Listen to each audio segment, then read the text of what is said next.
Welcome everybody to the Toku Portal podcast for Uchuu Sentai KyuuRanger. I am VashieV, and with me today is... Decade. Rye. And today we're talking about Uchuu Sentai KyuuRanger episode 9. So we get lucky doing the recap again, but of course the tone is more dire because last episode we had a abrupt cliffhanger. Then the fight continues. Lucky sees that Ryu Violet is kind of winning the fight, and he wants to join in, but Sholompo discourages them, orders them to quickly rescue the others.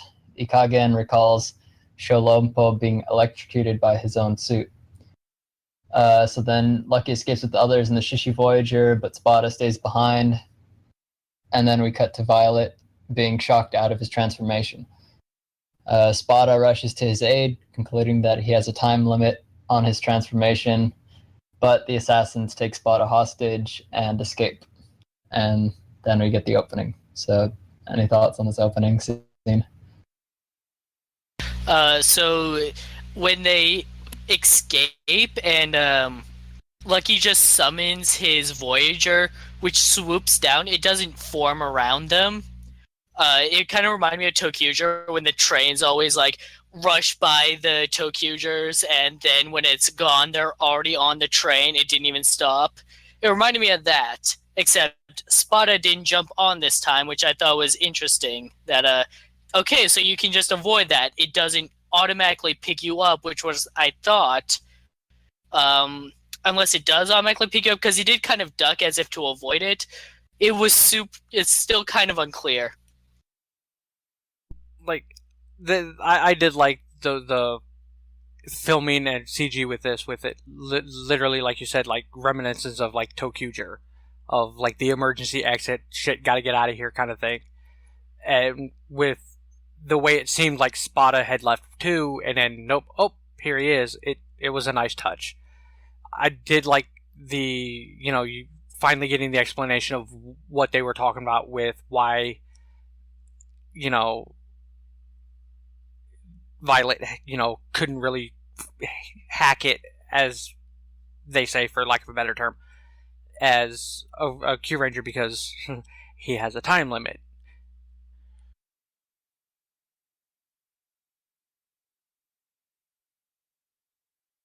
Yeah, it's kind of funny if you think about it in terms of the mechs, because literally it's a one seat per Voyager. So did they all get like crammed into Lucky's Q-Tama or something? I wonder. You remember Danny Phantom? Like how he had... You know Danny Phantom, right? Yeah. Okay, so you know how he caught the ghost in his thermos? It's kind of like that, where he's just cramming multiple in this tiny, tiny space.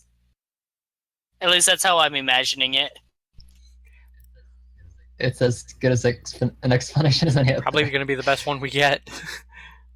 Because, I mean, they've used Shishi Red for picking up everybody else already before, so it's still the fundamental of how did this work? Like, are they just, like, climbing on top of it or clinging to the side? Because we never see it. It's just, boom, they're gone.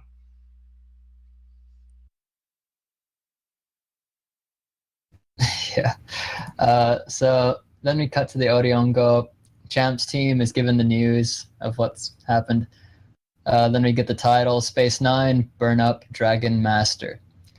Hami notices that Champ's team is pretty beat up as well, but Naga informs them that they found the Rashimban Q-Tama. And then Champ said he has fun because of balance, but it wasn't really a compliment. So it appears that even Stinger didn't know about Sholompo being able to transform. And then Sho and Kotaro walk in. Kotaro's begging to be a ranger. They play rock, paper, scissors, but Kotaro loses.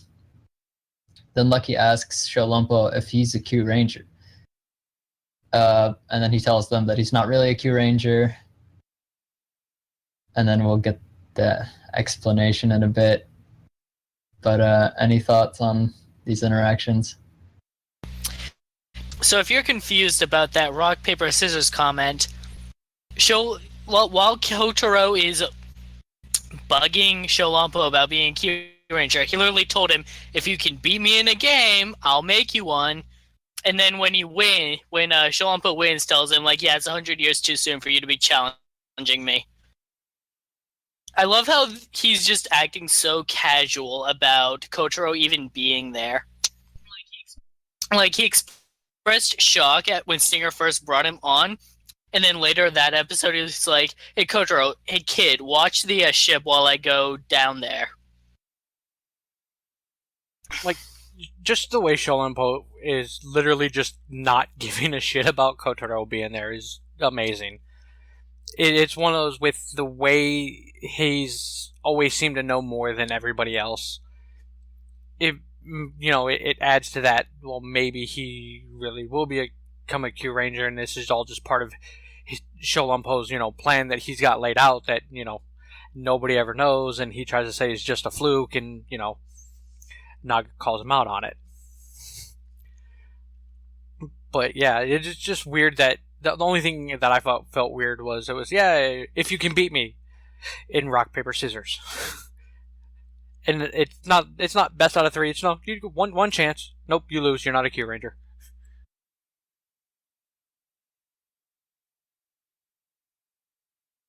Yeah, that is pretty strange. So then we cut to Spada asking the assassins about Sholenpo, and Ikagen calls him an imposter. Then we cut back to Sho telling the story of how during Rebellion's founding, they were desperately looking for the Rangers. Sho learned how to use a skill Kyutama rather than a change Kyutama like the other Rangers use to force a transformation using the pimp cane. So he wanted to believe that he was the hope that would resist dark matter. The only problem is that forcing the transformation has a time limit to it. Then Ikagen reiterates that a fake stands no chance against dark matter. Sho kept fighting with the system, but it only gained the attention of dark matter, who saw their little rebellion as a threat, and they sent the 2 assassins to their headquarters, I guess. Sho couldn't resist them with his time limit, and he says that after his comrades died, he became determined to find the KyuuRangers, and he actually did, so I guess that's good. But yeah, any thoughts on this backstory? I like this. I like that Sholampo is using a support item to force a transformation. Like, we've been getting these collectibles recently in Sentai for a while now. And like I've seen some fan art of like the KyuuRangers, like all the support Juden Renshi, like what would they look like as Rangers? The Tokyujers like assist trains, what would they look like as Rangers? I like that this series is just straight up like, so here's one. Here is your one.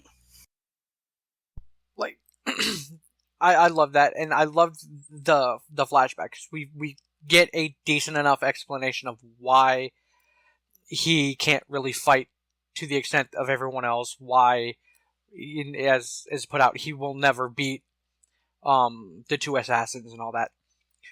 But I noticed something about the flashback, and I'm not sure if anybody else did either.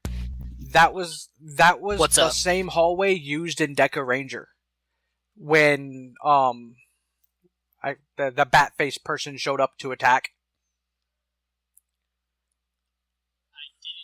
I didn't Yeah, notice. that was the same. I didn't pay That them. was the same building. So I now have headcanon that he literally went, not Doggy Kruger, went to actual Doggy Kruger to get assistance in making this. He went to actual Doggy Kruger and Swan to get them to turn the Kyutama from a support to a transformation. It makes sense. At least to me it does. Wow. Yeah, they used that Hulk a couple times in Deca Ranger. That's a pretty interesting theory. I never paid attention to the set that much. Yeah, especially when they got, well, I don't want to spoil KyuuRanger for anyone who hasn't watched it, but yeah. Um, so then Champ's transmission is interrupted. Ikagen gives them another ultimatum. We have your guy, blah, blah, blah. But he adds that the imposter doesn't have to show up, which is pretty harsh. So then Sho orders that tomorrow morning they'll rescue Spada. Champ is determined to go, but he's reminded by Balance that they won't make it in time. But Naga wants to believe that his comrades can do it without them. So yeah, that was a nice moment. Then we get Sholumpo walking to the meeting place solo, of course. But Lucky joins him. Cut back to the Rangers being surprised at the Oriongo that they're gone, and Kotaro is left on the ship once again. So then Sholumpo says he's reminded by Lucky of his younger self. We get another flashback to Supreme Commander Big Bear scolding Sho for being reckless. And he tells Lucky that Big Bear died saving him. Then the flashback continues, showing Big Bear blowing himself up while bear hugging the assassins. But to this, Lucky reminds Sho that they're not the same because he's the luckiest man in the galaxy.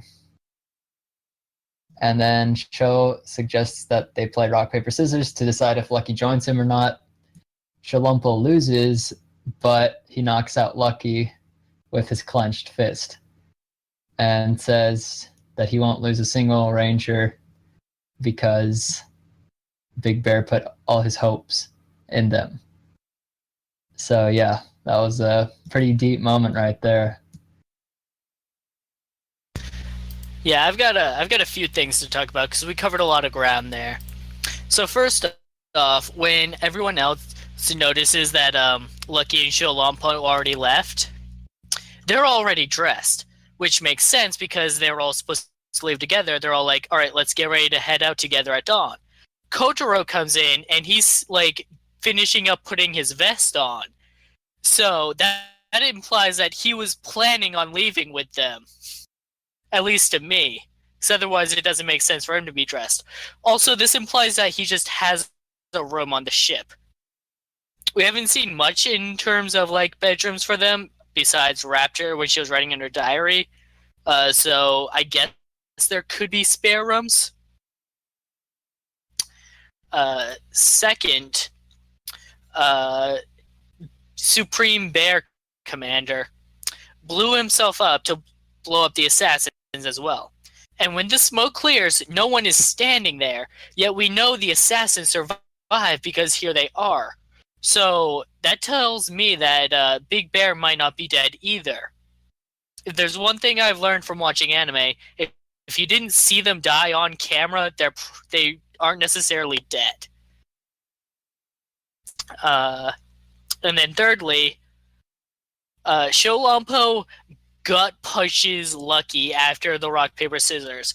Like, I feel he intentionally chose rock to do that regardless of the outcome. I just love it. It was unexpected and it was just glorious. My favorite thing about this was Lucky getting punched. I mean, I get that, you know, it was in character and all that stuff and fit with the scene, but in my head, Sholumpo punched him because he said he was lucky. I'm not accepting any other explanations for that. He was sick of hearing it. That's how I look at it. But yeah, Kotaro being dressed is just one of those. It's like, you're not a KyuuRanger. What the hell do you think you're doing? But the fact that nobody looked at him and went, stop. Like none of them care. It could have just been a production thing, but I choose to believe Kotaro was planning on leaving with them. I believe that as well. I mean, it would make sense why he came out dressed too, at fundamentally the same time as everyone else. But yeah, I agree with Rai on the fact that I don't think Big Bear is dead because of spoilers, which I will not get into. Like, personally, I don't think he's dead because of future things that may happen or may not happen. But yes, like Rice said, if you didn't see them die, they're not dead. Because the only one that was involved in that fundamentally could have died at that point and still be here was the female assassin. I can't remember her name. Taco. She's the only one because we know for a fact that she can regenerate herself. And there's a scene later on that will confirm that. But yeah, so other than that, there's no explanation for why Ika's alive, or, that Big Bear is actually dead.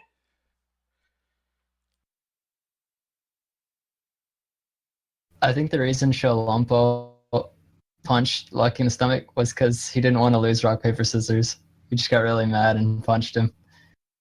Oh, no, I firmly believe that if Lucky had lost, he still would have done it, which would have been an even bigger fuck you, or especially in a tie, like, he still would have done it. Regardless of the outcome, he didn't want Lucky to follow him. Yeah, I was just kidding. But, so then Sho leaves the building after he rescues, or with Spada. But he's forced to say a change to fight the assassins. He tells Spada to run, but Spada changes to fight with him. Sholompo's time limit runs out, but Spada saves him. Then they blast Spada out of his transformation. Then the rest of the Rangers show up. Sholompo is angered at this, but Lucky's really pissed at this point and asks how long Sholompo plans to fight alone. And he says that now there are 10 Rangers, which is even more awesome than some legend. And the others agree.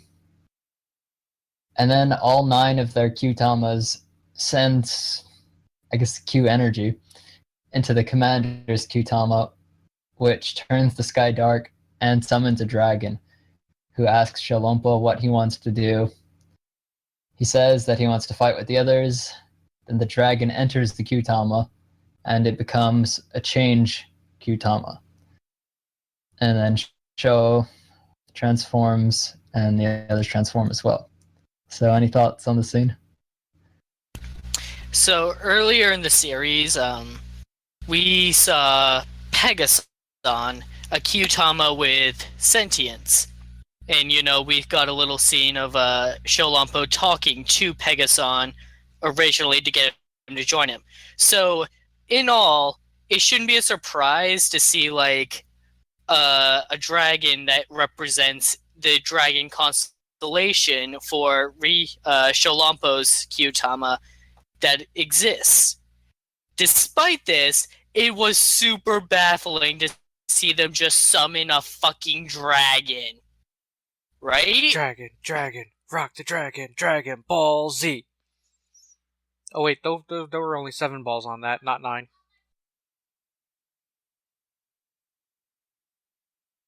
Good point. Yeah, I made back jokes. Continue. No, that's it. It's just like it's a cool moment and all for him to like. Oh, so now his Q-Tama has become an actual like transformation one. He can actually use it to fight. Like, just the summoning the dragon was a little like whoa, hold up. Like, for me, everything up to that point for me was fantastic.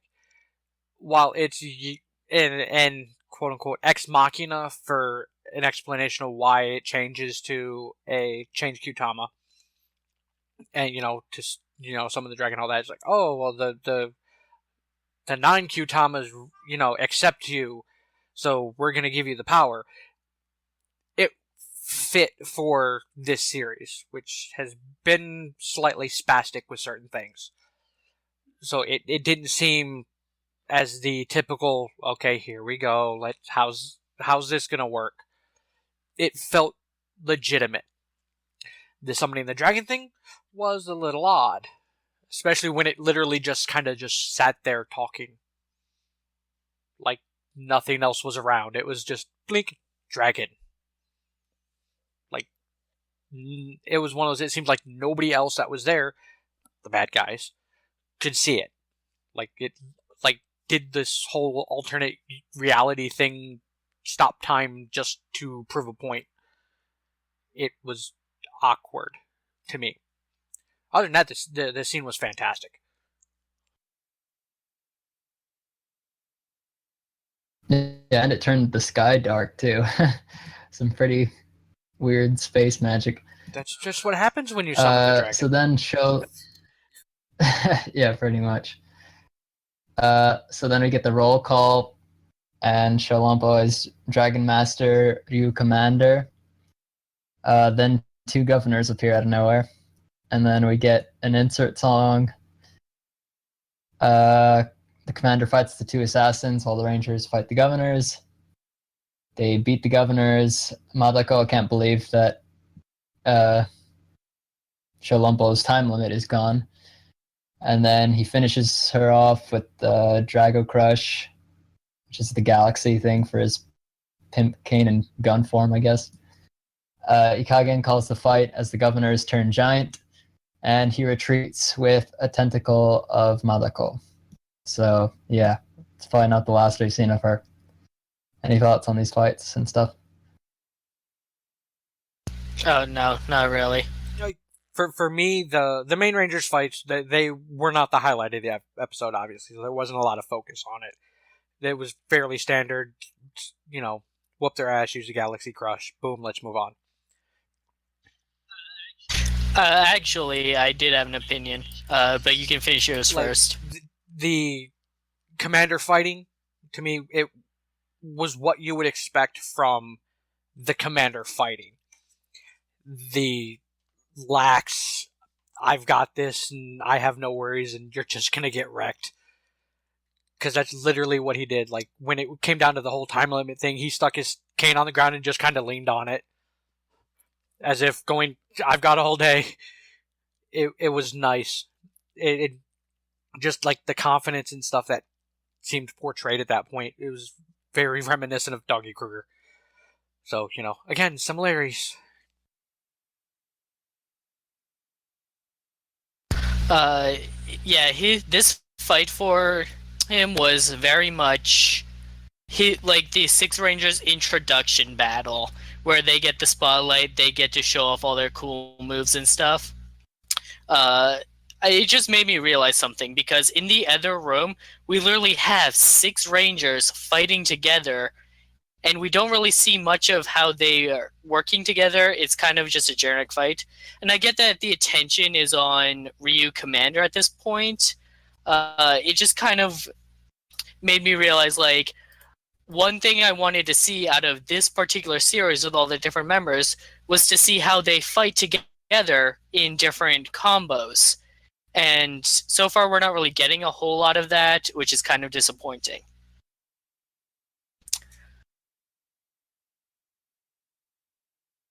Yeah, I mean, we are getting decent enough spotlights with like Hami and Garu and stuff doing their thing, but as far as working together, yeah, I definitely would like some more of that. So then Sholompo summons his Voyager, kind of on a guess. It's like, I wonder if this will actually happen. And it does. It summons that dragon from earlier, and it turns the sky dark again. And the opening plays, he beats both the governors, and then a Morai Mazu Robo appears. KyuuRanger is there. And Ryu Voyager defeat the Morai Mazu Robo pretty easily. And then Champ's group returns. Balance passes the Rashimba and Kyutama.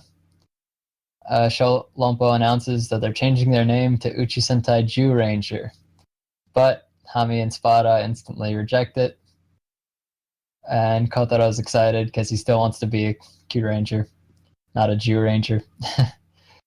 And Hami tells him to behave. He calls her basically an old lady. Hami chases him. And then we cut to Sholompo solemnly thanking Big Bear for his sacrifice and saying, he won't waste it. But his stylish ending is interrupted by Kotaro running around and Hami. which is pretty great. So for any of you that don't understand the KyuuRanger joke, I'll explain that real quick. The Japanese word Jew could have a few different meanings. One meaning is the number 10, and another meaning is the word beast. So here, because they're called KyuuRanger, meaning 9 Ranger, but now there's 10 of them, Sholampo wanted to change their name to KyuuRanger, as in 10 Ranger. But there's already a Sentai called KyuuRanger, meaning Beast Ranger, so of course that wouldn't work out. Now, as for an actual opinion on the new mech scene, I noticed that Ryu Voyager had 2 slots for cockpits on it, and Ryu Commander took up neither of them. He found a third one in the dragon's hands. This is kind of disappointing because I thought that we would be getting like a new main body for the other Kyutama to attach to, instead of just Lucky with his only 4 slots. But it doesn't seem like that's going to be the case. Well, with that, I mean, we still have a little ways to go before they, introduce, the next step for the mech. Typically, going by normal Sentai standards, which this series is so not following, but there's still a chance that it can become a main form because all we did see was a literal dragon form. And there's no reason why it shouldn't be able to change. Because, and I'm tying this to the actual appearance of it the first time you see it, is very reminiscent of Ranger.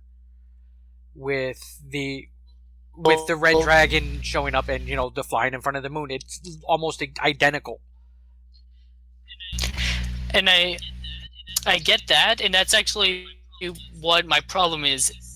We only see 2 extra slots for like cockpits from other KyuuRangers.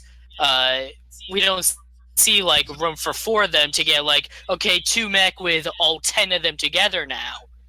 Okay, is from what we see, it looks like it'll only be able to fit 2 extras besides Ryu Commander himself. I see your point now. Now I get it. I mean, there's still always a chance that, once it's changed into the body form, that it'll open up arm slots or whatever. Because, I mean, this Sentai's already weird enough as it is with some of the things they've decided to do. You got it right. It's going to have 2 arm slots, but no legs. Well, that's... There we fucking Well, that's go. Oddly disappointing. I don't know which one I'm... That's very disappointing. Like, I would kind of feel better if it had arms and needed the leg slots. That's an odd aesthetic choice to me. Did you watch KyuuRanger? Like, at all? Yeah. I watched all of it. I get the point. But it was just one of those things, it's like... I was hoping they'd not fall for the trap again. So you would prefer KyuuRanger again? No, because that might... everything up until that last one. I had no problem with KyuuRanger's mechs until that final form, where it just looked like it was walking on blocks. It was. That was a terrible, terrible choice. I don't know what they were thinking on that. Aside from, hey, Minecraft's a thing. I think they're trying to copy KyuuRanger's final thing and did it poorly. They did it extremely poorly, but there are still options that can end up being explored the further this series goes. Because if this follows any true-to-form Sentai, then there will be, upgraded mechs at some point, so who knows how that'll all work out. But I did like seeing the Commander's mech literally just wreck shit. Yeah, like that was good. The Cobra attack of death that it did, where it just snaked around one of them and just crushed him to death. I was disappointed it did not actually breathe fire at any point, though. I kind of expected the dragon to have fire breath. That's what it No, did. I Right meant off like the bat, it just I meant like shot a as a stream of. finishing move. Yeah, it just shot a Yeah. beam or whatever. But I did like the way that the speech got interrupted too. As he's sitting there all solemn and all that, and gets knocked over by Kotaro and Hami, and he just goes, "Come on, just let me be cool for a minute."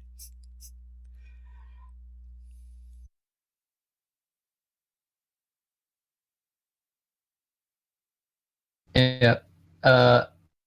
Going back on the episode, it looks like the Dragon Voyager shoots like a ball of fire at the end, but yeah. We'll probably see more of that anyways. But yeah, that is the end of the episode. So I thought it was a pretty decent episode. Had a lot of good humor in it, and I liked seeing a new side of Showlumpo. Any other final thoughts? I enjoyed the episode overall. Last episode, when he first transformed and introduced himself as Ryu Violet, something about that name felt really off and wrong to me. Like, I just couldn't get behind it, even though it fit in with the naming convention of the rest of them. But now that he's become Ryu Commander, it's like, okay, this is why. This is what we needed. The only plus side to that for me is it wasn't Ryu Master, because similarities again with not Doggy Kruger and Doggy Kruger. There are enough in this series. I'm glad they decided to change it just a little bit. But overall, as a whole for this episode, after the last couple of train wrecks of episodes, this was a rather solid one. See, especially seeing as it is essentially a 2-part episode, and as a whole, both episodes, now that we've seen this, they fully work. And it seems less of a jumble of stuff going on. It's like they brought it together well, and this is where, to me, the 2-part episodes work better in certain situations, because it left you on a note of what's going on, kind of thing, with all the information being dropped by the bad guys about him not being able to last in a fight and all that, and it's like, well, what do they mean by that? Then they start this up with the oh yeah, there's a time limit because it's not a real Kyutama, or change Kyutama, and then the switch of he gets the power to do it and gets his full powers, and even the suit's slightly different. It was done really well, despite how it seemed all jumbled at the beginning with the last part. Now with this, everything's, oh, that makes all sense now.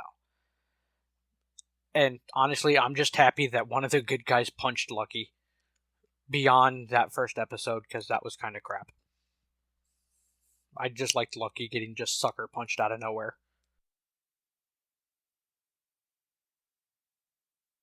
I'm sure you're not alone in that sentiment.